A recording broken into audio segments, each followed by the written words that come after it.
Right now రాజ్యసభలో AICC chief Kharge మాట్లాడుతున్నారు. Live లో చూద్దాం.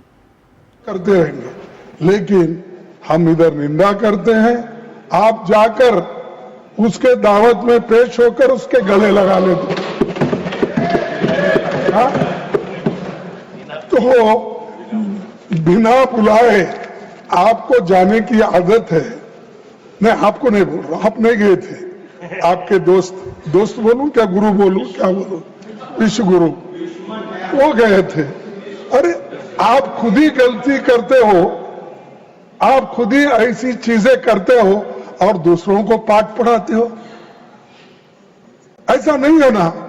आप अगर सीरियस हो तो किसी को दूसरों को टीका करना, तुमने क्या किया वो क्या किया, ये बताने की जरूरत नहीं। हमारा इतिहास तो बहुत बड़ा लंबा इतिहास है, मेरे पार्टी का भी लंबा इतिहास है और देश को बनाने में भी हमने जो योगदान दिया है, अब तक एक भी आपका ऐसा कोई कारखाना नहीं जो पब्लिक सेक्टर नहीं, जो हथियार बनाने का और चीजें बनाने का एक भी नहीं।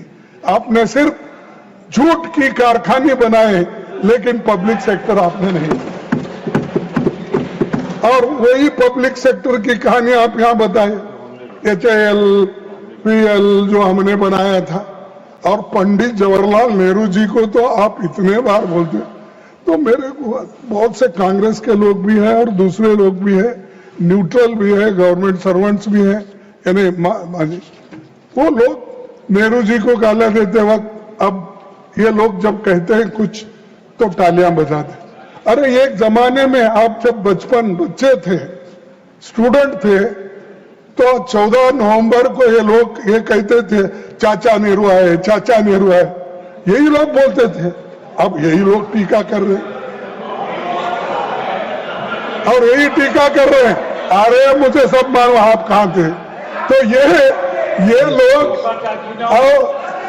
लोग सर, तो ऐसा किसी का अपमान करने से आप कोई साधते नहीं, कोई आप अचीव नहीं करते। सच बताइए, सच सुनिए, तभी आपको कुछ इसमें से निकलेगा। सर, गृह मंत्री अमित शाह साहब तो गए, नड्डा साहब को छोड़ के गए। हाँ वही छोड़ के गए बोलिए, नहीं लेके गए साहब। गृह मंत्री अमित शाह 7 और 8 अप्रैल 2024 को जम्मू कश्मीर गए थे। तो कहा था कि मोदी सरकार के प्रयासों से देश विरोधी टेरर इकोसिस्टम को ट्रिपल कर दिया गया है। ये किसने कहा? अमित शाह, होम मिनिस्टर ने कहा। अगर ट्रिपल हो गया था तो पहलगांव में कहां से लोग आए, कहां से आए और कैसे आए? अरे इतने सब बातें आप बोलते रहते जो सत्य से दूर है, तो आप सोचिए पहले क्या बोलते हैं और क्या करते हैं। सर, हमले से सिर्फ 3 दिन पहले प्रधानमंत्री मोदी जी ने अपना शेड्यूल्ड दौरा रद्द कर दिया था। मैंने पहले भी इस बारे में पूछा था लिखित, जिसका मुझे आज तक जवाब नहीं मिला। क्या सरकार को पहले से किसी हमले की आशंका थी? क्योंकि आपने अपना वहां जाने का प्रोग्राम रद्द किया, लेकिन आपको ये कैसा मालूम है वहां पर जो टूरिस्ट जा रहे हैं और लोग दर्शन के लिए जा रहे हैं, तो वो लोगों को जाने देते हैं और होम मिनिस्टर यहां पर कान में बोलते हैं वहां जाना ठीक नहीं है, जम्मू कश्मीर में हालात ठीक नहीं है। तो ये मैं क्या कहूं? तो अपनी जान बचाने के लिए दूसरों की जान अगर चले भी गई, चल सकता है। क्या ये देशभक्ति है आपकी? Sir, no I am not in माननीय लीडर ऑफ हाउस, माननीय leader of house, yes sir, जिसका मुझे आज तक जवाब नहीं मिला। सर आपके उत्तर में बोलो, आपके उत्तर में बोलो। अरे नहीं सर, नहीं yield me. I am not Sir, the going to yield. honorable- मेरे साथ The हमेशा honorable leader of the opposition नहीं, पहले भी ऐसा ही धोखा हुआ, अभी भी has the very serious charge नहीं, on the honorable Prime Minister. नहीं yield नहीं होगा। Authenticate. Please. That has to be authenticated. Sir, otherwise this should be expunged. अरे मेरे पास जो मालूमात है मैं रख रहा हूँ, आप उसको डिनाई कर दिए। मुझे Sir, only ये factual हमला things will go on the record. Only factual things will go on the record. Please take your seat. Please take your seat. काम नहीं चलेगा। Yes, please. ये लोगों को बात नहीं मौका देते। Yes, sir, please. दे रहे हैं, माइक दे रहे It हैं। will be examined, please. सच्चाई सामने Yes. आके ला रहे हैं। Mani, ये हमला 22 अप्रैल please. 2025 को हुआ। Let him speak. पहले दिन से ही विपक्ष ने संसद का स्पेशल सेशन बुलाने की मांग की थी। आपने नकारा और आपने नकार कर ये कहा समय आने पर उसका उत्तर देंगे, और फिर बाद में आप लोग इस तरह से आज पेश हो रहे हैं कि जो कुछ हमने किया देरी से भी किया तो बहुत अच्छा किया, ये बोल रहे हैं। तो ये सर, मैंने और लोकसभा में नेता प्रतिपक्ष राहुल गांधी जी ने प्रधानमंत्री को पत्र लिखकर विशेष सत्र बुलाने का मांग किया, लेकिन हमने इस पत्र का कोई जवाब आया ना, कोई हमको मालूमात हुआ, कोई टेलीफोन भी नहीं किया कि ये नहीं हो सकता, आगे देखेंगे, कुछ नहीं। तो वो सिर्फ हमारे जो भी लेटर्स जाते हैं, हमारे जो पत्र जाते हैं, वो वेस्ट बॉक्स में फेंक देते हैं, देखते भी नहीं। इतना अहंकार, इतना गर्व अगर होता है तो एक ना एक दिन आपका गर्व तोड़ने वाले लोग आएंगे। ये अच्छा नहीं है।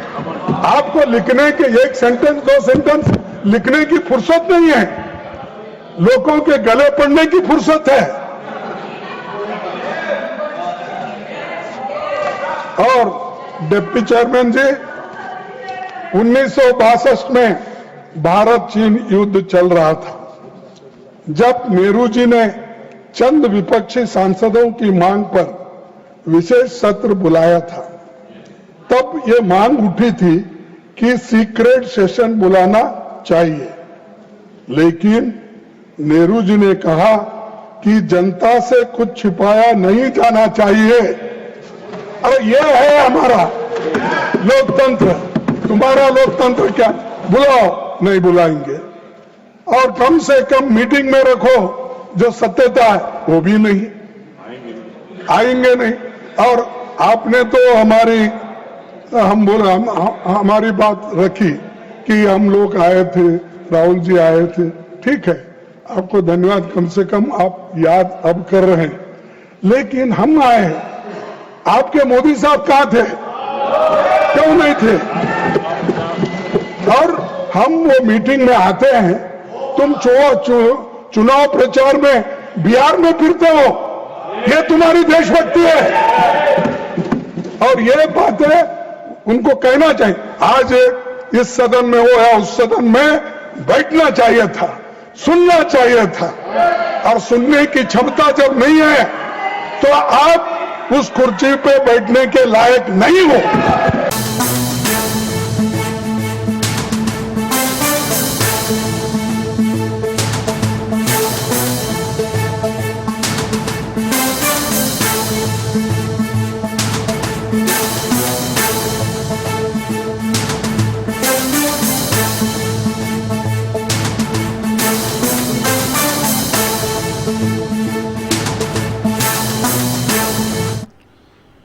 బ్రేకింగ్ చూస్తున్నాం. వికారాబాద్ జిల్లా తాండూరు పర్యటనలో ఉన్న భట్టికి చేదు అనుభవం ఎదురైంది.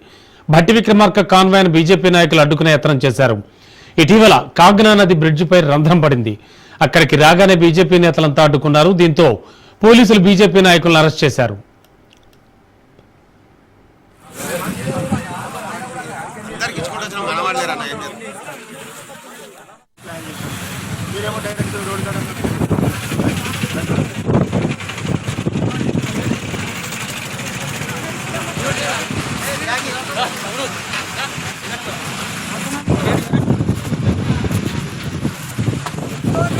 రాజ్యం ఇదేమి రాజ్యం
బ్రేకింగ్ లో చూస్తున్నాం. వికారాబాద్ జిల్లా తాండూరు పర్యటనలో ఉన్న భట్టి కాన్వాయ్ ను బీజేపీ నాయకులు అడ్డుకునే యత్నం చేశారు. ఇటీవల కాగ్నా నది బ్రిడ్జ్ పై రంధ్రం పడింది. అక్కడికి రాగానే బీజేపీ నేతలంతా అడ్డుకున్నారు. దీంతో పోలీసులు బీజేపీ నాయకులను అరెస్ట్ చేశారు.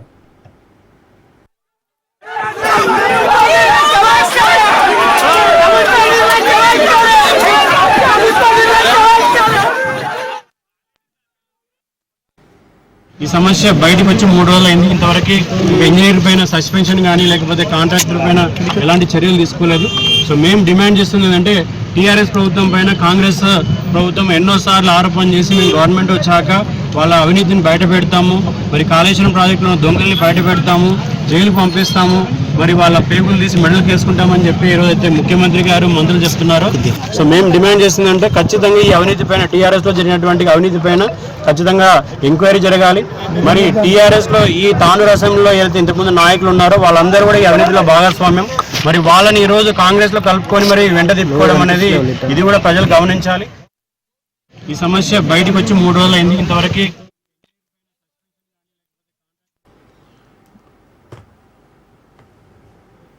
వికారాబాద్ జిల్లా తాండూరు పర్యటనలో ఉన్న భట్టి విక్రమార్క కాన్వాయ్ ను బీజేపీ నాయకులు అడ్డుకునే యత్నం చేశారు. ఇక ఇదే అంశానికి సంబంధించి లేటెస్ట్ ఇన్ఫో అందించడానికి మా కరెస్పాండెంట్ సైదులు సిద్ధంగా ఉన్నారు. సైదులు, డిప్యూటీ సీఎం వాహనాన్ని అడ్డుకునే యత్నం చేశారంటున్నారు. అండ్ అక్కడ ఏదైనా అపశృతి చోటు చేసుకుందా? ప్రస్తుతం సిచ్యువేషన్ ఏంటి? రమణ, డిప్యూటీ ముఖ్యమంత్రి భట్టి విక్రమార్క మల్లుకి చేదు అనుభవం వికారాబాద్ పర్యటనలో ఎదురైందని చెప్పవచ్చు. ఎందుకంటే ఈ రోజు వికారాబాద్ జిల్లా పర్యటనలో డిప్యూటీ ముఖ్యమంత్రి భట్టి విక్రమార్కతో పాటుగా మంత్రి దుద్దిల్ల శ్రీధరబాబు, అదేవిధంగా వికారాబాద్ ఎమ్మెల్యే, అదేవిధంగా స్పీకర్ ఉన్నటువంటి గడ్డం ప్రసాద్ కుమార్, అదేవిధంగా తాండూరు ఎమ్మెల్యే అందరూ కూడా కొన్ని అభివృద్ధి పనులకు శంకుస్థాపనలో భాగంగా వికారాబాద్ పర్యటనలో ఉన్నారు deputy CM Bhatti Vikramarka. So ఇక డిప్యూటీ సీఎం భట్టి విక్రమార్కను బీజేపీ శ్రేణులు అడ్డుకోవడంతో కొంత పరిస్థితి ఉద్రిక్తంగా మారిందని చెప్పవచ్చు. పోలీసులు బీజేపీ శ్రేణులందరినీ కూడా అదుపులోకి తీసుకొని స్థానికంగా ఉన్నటువంటి పోలీస్ స్టేషన్ తరలించారు. అసలు ఎందుకు బీజేపీ శ్రేణులు డిప్యూటీ సీఎం ని భట్టి విక్రమార్కను అడ్డుకోవాల్సి వచ్చిందంటే, నవ్విపోతుంది దాకా నాకేం సిగ్గన్న తీరుగా ఉంది కాంట్రాక్టుల అటు అధికారుల వ్యవహారం. కోట్లాది రూపాయలతో నిర్మించిన వంతెనలు 2 ఏళ్లకే కుప్పకూలే పరిస్థితులు నెలకొన్నాయి. 100 ఏళ్లు ఉండాల్సినవి ప్రారంభించిన 2 ఏళ్లకే భారీ రంధ్రాలు పడి శిథిలావస్థకు చేరుతున్నాయి. తాజాగా వికారాబాద్ జిల్లా తాండూరు నియోజకవర్గంలో ఇటీవల కట్టిన కొత్త బ్రిడ్జి కూలేందుకు సిద్ధంగా ఉంది. మహబూబ్ నగర్ తాండూరు అంతర్ జిల్లాలను కలిపే రోడ్డు మార్గంలో కాగ్నా నదిపై 16,80,00,000తో నిర్మించిన బ్రిడ్జిపై భారీ రంధ్రం ఏర్పడింది. ప్రారంభించిన 2 ఏళ్లకే బ్రిడ్జి పగుళ్లు పట్టింది. దీంతో ఆ బ్రిడ్జి పై నుండి వెళ్లే వాహనాలకు తీవ్ర అంతరాయం ఏర్పడుతుంది. 100 ఏళ్లు ఉండాల్సిన వంతెనలు ఇలా ప్రారంభించిన 2 ఏళ్లకే శిథిలావస్థకు చేరడం పట్ల కాంట్రాక్టర్ పై పలువురు ఆగ్రహం వ్యక్తం చేస్తున్నారు. నాసిరకం పనులను గుర్తించకుండా వదిలేసిన అధికారులపైన కూడా తీవ్రంగా మండిపడుతున్నారు వాహనదారులు. నాసిరకం పనులు చేపట్టినటువంటి కాంట్రాక్టర్ పై తగు చర్యలు తీసుకొని వెంటనే కాగ్నా నది బ్రిడ్జికి మరమ్మతులు చేపట్టాలని అటుగా వెళ్లే వాహనదారులు కోరుతున్నారు. వాహనదారులు రంధ్రాన్ని వీడియో తీసి అది పోస్ట్ చేయడంతో పెద్ద ఎత్తున వైరల్ గా మారింది. అంటే బ్రిడ్జి నిర్మించి 2 ఏళ్లకే ఇంత పెద్ద రంధ్రం పడి కనీసం వాహనదారులు వెళ్లే పరిస్థితుల్లో కూడా లేకుండా ఆ బ్రిడ్జి కంప్లీట్ గా వాహనాలు పూర్తిగా ఆపేయాల్సిన పరిస్థితి ఏర్పడిందంటే ఇక అర్థం చేసుకోవచ్చు నాసిరకం పనులు ఏ విధంగా కాంట్రాక్టులు చేస్తున్నారని చెప్పేసి. సో అందుకు ఇలాంటి నాసిరకం బ్రిడ్జిని ఏర్పాటు ఎందుకు చేయాల్సి వచ్చింది, అధికారుల పైన కాంట్రాక్టుల పైన ఎందుకు చర్యలు తీసుకోవడం లేదని చెప్పేసి ఈ రోజు వికారాబాద్ పర్యటనలో ఉన్నటువంటి డిప్యూటీ సీఎం బట్టి విక్రమార్కను బీజేపీ శ్రేణులు అడ్డుకున్నారు. వెంటనే ఈ యొక్క కాగ్నా బ్రిడ్జికి సంబంధించి ఎవరైతే నిర్లక్ష్యంగా వహించారో, ముఖ్యంగా ఇటు అధికారులు నిర్లక్ష్యం వహించినా లేకపోతే కాంట్రాక్టర్ నిర్లక్ష్యం వహించినా వారిపైన చర్యలు తీసుకోవాలని చెప్పేసి కూడా నిరసన తెలిపారు. దానిలో భాగంగా డిప్యూటీ సీఎం బట్టి విక్రమార్కను అడ్డుకునే ప్రయత్నం చేశారు. పడ్డటువంటి రంధ్రం ఏదైతే ఉందో, కాగ్నా బ్రిడ్జి పడ్డటువంటి పెద్ద రంధ్రం ఏదైతే ఉందో ఆ రంధ్రానికి వెంటనే మరమ్మతులు చేయాలని చెప్పేసి కూడా ప్రధానంగా డిమాండ్ చేస్తున్నారు. ఎందుకంటే అసలే వర్షాకాలం సమీపిస్తున్న వేళ భారీ వర్షాలు నమోదవుతున్నాయి. వర్షాకాలంలో చూసాం ఇక్కడ కూడా భారీ వర్షపాతం నమోదైంది. అందుకని ఎప్పుడు ఆ బ్రిడ్జి కూలుతుందో, ఎటువంటి ప్రమాదం చోటు చేసుకుంటుందో తెలియని పరిస్థితి, భయాందోళనలో వాహనదారులు ఉన్నారు. కాబట్టి సో ఎక్కడైనా సరే కాగ్నా పడ్డటువంటి రంధ్రం ఏదైతే ఉందో ఆ రంధ్రాన్ని వెంటనే మరమ్మతులు చేయాలని చెప్పేసి ప్రధానంగా బీజేపీ పార్టీ డిమాండ్ చేస్తూ దానిలో భాగంగా డిప్యూటీ సీఎం బట్టి విక్రమార్కను అడ్డుకునే ప్రయత్నం చేశారు. అడ్డుకునే ప్రయత్నంలో భాగంగా పోలీసులకు అప్రమత్తమై వారందరినీ కూడా అరెస్ట్ చేసి స్థానికంగా పోలీస్ స్టేషన్ తీసుకెళ్లారు. సో ఇది వికారాబాద్ పర్యటనలో ఉన్నటువంటి డిప్యూటీ సీఎం బట్టి విక్రమార్కు ఇది పెద్ద చేదు అనుభవం కూడా మనం చెప్పవచ్చు. Ramana. Okay, thank you Saidulu.